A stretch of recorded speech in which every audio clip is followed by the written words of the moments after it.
pag kami nagkatama sa akin, ayoko nang ina-intimidate sa akin. So, thank you for asking that beautiful question, ladies and gentlemen. Alam mo, yung contest no?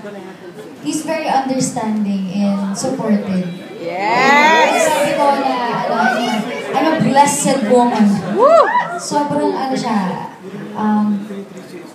alam niya kung ano yung trabaho ko, and he knew it the time that he decided to court me na this is my job and he's willing to wait. That's sobrang nakakiligin for me.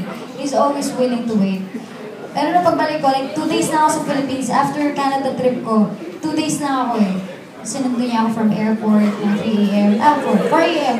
Tapos, ayun, nag-dinner kami. The next day, yan, nag-usap kami. Grabe, nakakatawa lang. Kasi sobrang tagal na naging nag-usap. Inabot kami ng hanggang alas 4 ng umaga. Nagkukwentuhan lang kami. Pero sobrang, alam mo yun, sobrang, it's, fighting for your time.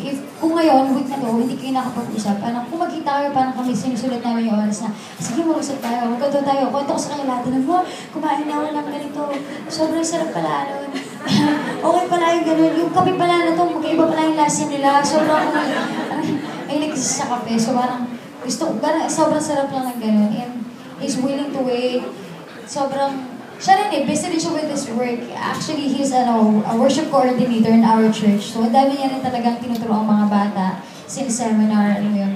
So, parang ako, pareho naman kaming busy. Pero, kung mahal niyo yung isa't isa, alam mo na gagawa ka ng paraan para hindi mawala yung fire and love niyo for each other. So, let's go.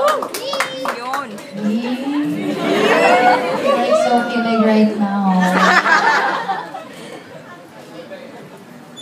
Are we done with all the questions? Anybody else? No?